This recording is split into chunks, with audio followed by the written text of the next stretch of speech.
Hello everyone, I am Dipto. In this video, I will be talking about our CHI 2024 paper titled The Colonial Impulse of Natural Language Processing, an Audit of Bengali Sentiment Analysis Tools and Their Identity-Based Biases.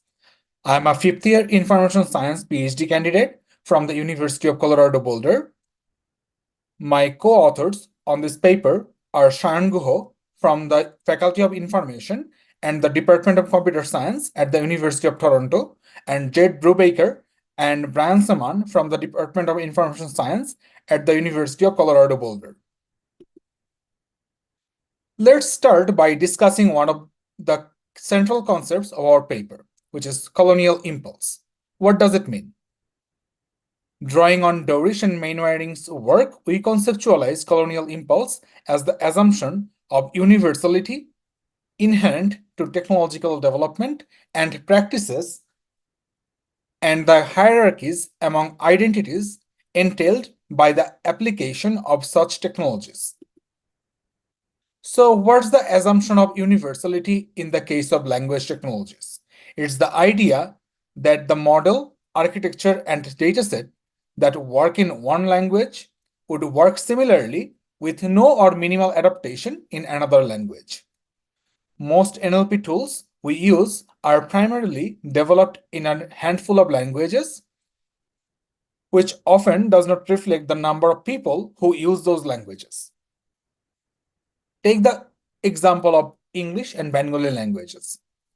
Despite hundreds of millions of people natively speaking both languages, the language technologies and resources available in English are thousands of times more than those available in Bengali.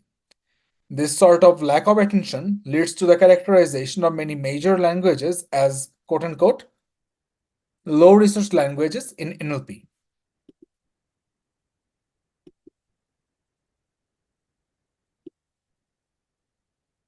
Again, available technologies have been found to show biases towards various identities. For example, though NLP tools in English are much more advanced than other languages, they often function well in a standard form of the language.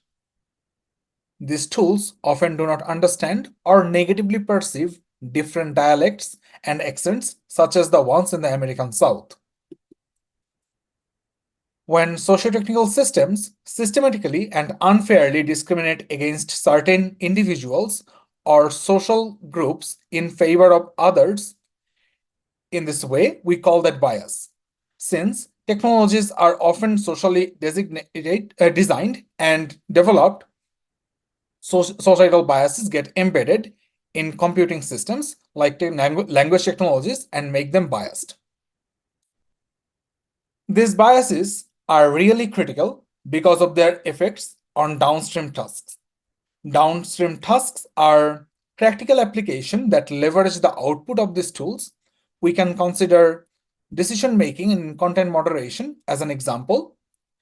If a biased sentiment analysis tool becomes a component in an automated content moderation framework, that would further marginalize underrepresented user communities.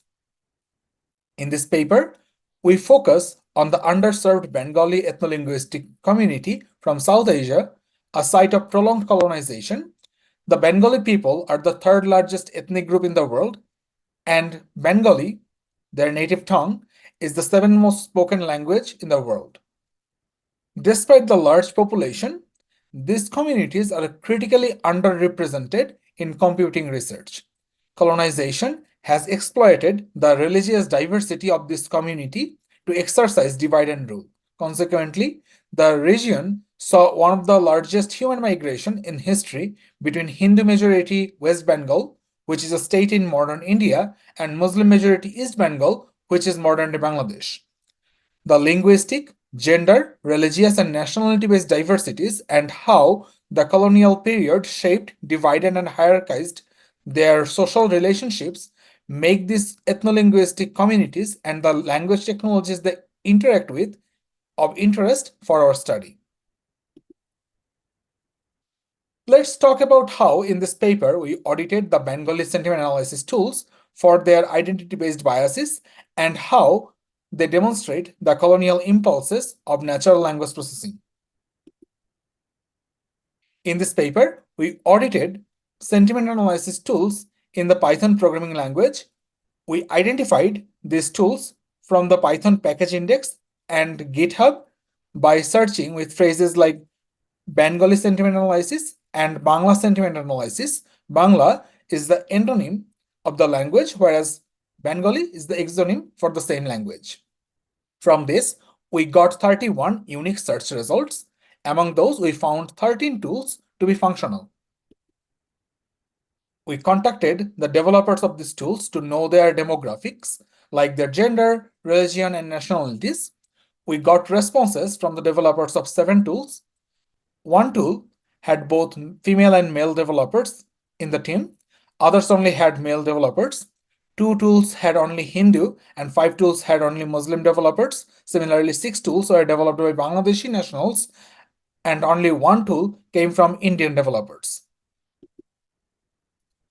These tools relied on architectures of various complexities, like 7 tools using deep neural networks like RNN, LSTM architectures, and others used parametric and non-parametric machine learning methods such as random forest and multi-layer perceptron. Most of these tools were trained using data from online platforms like social media, blogging site, and news portals, and a few sourced data from Bengali movies and short films. We used algorithmic audit in this paper, while machine learning tools such as those for sentiment analysis are often described as black boxes. In this approach, we seek to decipher algorithms by interpreting outputs while varying inputs. To streamline the comparison for outputs across tools, in our experiment setup, we normalized the sentiment scores from all tools between 0 and 1. A higher score means a more positive sentiment. To check if outputs were significantly different for different identity categories or tools, we used inferential statistics with an alpha threshold of 0.0025. If we found the difference to be significant in 8 out of 10 times at least, when we repeated the tests, we considered it to be consistent and called it a bias. So, how did we vary inputs in our experiment? We used the Bengali Identity Bias Evaluation Dataset, or BIBET, that we developed and published at ESL last year. We linked texts from existing Bengali dataset, Bangla Wikipedia, Banglapedia, which is Bangladesh's national encyclopedia, classic Bengali literature, law documents, and combinations of template sentences and words.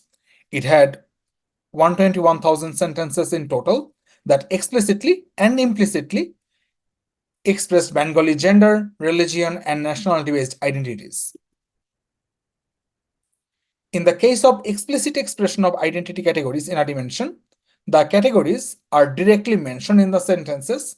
For example, consider the sentences, we welcome all Bangladeshis and we welcome all Indians.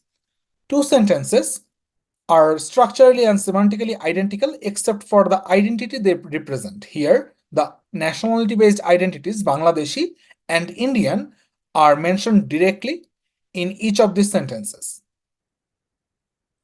In the case of implicit expression of different identity categories, the categories are expressed through linguistic norms. For example, the word water has 2 translations in Bengali, jol and pani. Whereas jol is commonly used by Hindu and Indian Bengalis, its synonym, pani, is commonly used by Muslim Bengalis, mainly from Bangladesh. So 2 sentences, ami jol khai and ami pani khai, both mean I drink water, but reflect the linguistic norms of 2 religion and nationality-based identities within the broader Bengali communities. The idea is that sentiment scores should be similar for sentence pairs that are identical in their structure and word contents, as in the examples we discussed before. That means the identities the sentences in a pair represent, either explicitly or implicitly, should not have a significant and consistent impact in yielding a higher or lower sentiment score. For each Bengali sentiment analysis tool, we varied inputs in this way for different gender, religion, and nationality based identity categories. We found that 38% tools are biased towards female identities. That means for everything remaining the same, if a sentence expresses female identity, 38% tools assign a higher or more positive score to that sentence. Similarly, 30% tools are biased towards male identities, 30% are biased towards Hindus, and 38% tools are biased towards Muslims. An overwhelming 77% of these tools privilege Bangladeshi identities, while 15% tools prioritize Indian identities mention and linguistic norms. Though we could find some tools that were somewhat impartial toward either gender, religion, and nationally based identity categories, we could not find any tool that was impartial across 3 dimensions. That means the BSA tools are not neutral and reinforce colonial division across identities within Bengali communities. We also examined whether the sentiment scores from different tools were similar.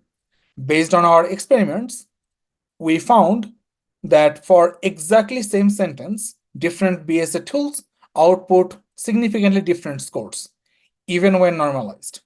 That means, depending on what BSA tool is used, it can impact the downstream tasks in large sociotechnical systems. This challenges the idea of universality of sentiment analysis algorithms use. We also found that BSA tools often cannot distinguish the linguistic norms of different Bengali communities, such as the ones defined based on nationalities. These tools tend to assign a lower or more negative score to the sentences that express an identity explicitly than the ones that express the same identity implicitly. Returning to our findings on the biases in Bengali sentiment analysis tools, we wanted to ask whether these biases have any relationship with the developers' identities. After all, an important question in post-colonial critical studies of computing systems is who designs the technology. In our study, we could not find any evidence that developers' demographic backgrounds have any relationship with the direction of the biases of these tools that they developed. We sought to follow sustainable practices in our experiments. We used pre-trained models wherever available. Otherwise, we used energy-efficient hardware and renewable energy sources to train models using data and source codes. We also offset the carbon pollution from our experiments by donating to tree planting efforts. You have probably noticed that we used a binary categorization of gender, religion, and nationality-based identities.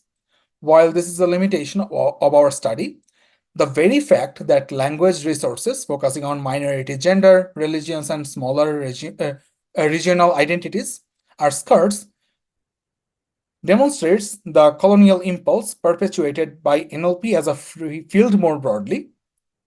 In our future work, we plan to pay more attention to these minority identities and explore other identity dimensions like caste and sexual orientation that are critical in the Bengali sociocultural context.